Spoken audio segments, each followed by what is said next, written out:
Rachel? Kids? I'm sorry.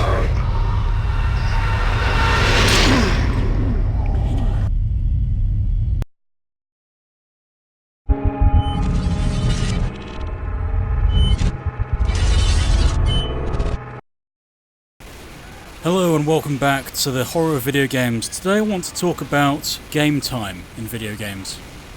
Now, what do I mean by this? I mean the number of hours you'll be playing a game for and how quickly time passes while you play that game. For example, I'm quite a big fan of playing Team Fortress 2. Now, I looked through my stats and it shows that I've been playing Team Fortress 2 for about 500 hours in total. Black Ops, 500 hours. Then I thought to myself, I used to be a fan of Pokemon Diamond and Pearl. I must have played each of those games easily 1,000 hours each. So we're looking at between 3 or 4 games, I've racked up, let's say, 3,000 hours of game time. Because I'm having fun. So I was thinking, how does this apply to horror games? And how does this change when you're playing horror games? Now, for example, on the other extreme end of the spectrum, we have Cry of Fear. Now, that game was quite scary. I was very uncomfortable playing that game. And when I completed it, when I got through the ordeal, I got to the end and I looked at the game time at the end and it said 6 hours. And I thought, was it really only 6 hours I was in that game for? When you can spend hundreds and hundreds of hours in other games. But when it comes to horror, game time seems to just be drawn out and extended and like you're in a kind of black hole or something. Now, I'm just looking through the list of games I've completed. So Alien Isolation, that took me 21 hours. Resident Evil, I've completed Resident Evil now 6 or 7 times, that took 30 hours. And Condemned took me 7 hours.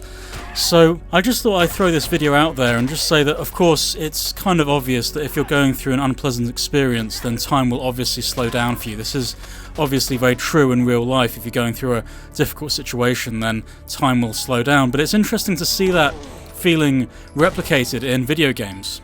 For example, on Dead Space 2, I've got 44 hours clocked on that game. Now, it's an interesting example for me because Dead Space 2 is actually a very fun game.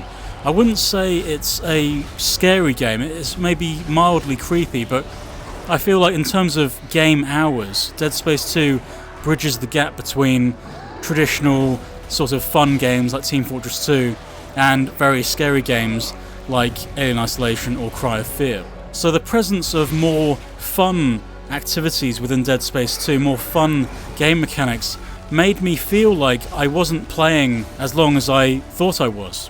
I don't really want to turn this into a very long video, but I just thought I'd point out the observation that how Cry of Fear took me 6 hours, whereas Dead Space 2 is at 44 hours, so, and Condemned took 7 hours, and it's just like, how does the player feel when they're in these uncomfortable scenarios? How does their perception of time change depending on the scenario they're in their video game? It's interesting to me that game time slows down when you play horror, whereas game time speeds up when you're playing as the heavy in Team Fortress 2 or you're playing Black Ops or these kinds of games. Because sometimes when you're playing horror, time just seems to be stretched out and it's painful and it's an ordeal and it's uncomfortable and you just want to get out of there and get out of the situation. And I'm sure there's probably a few people out there who will know what I'm talking about with this theme. It's this feeling that time is kind of distorted when you're playing horrific video games. Time seems to slow down, and there's something about horror video games specifically which evokes this feeling. So what do you think? How do you experience game time? Let me know in the comments below. I'll see you next time.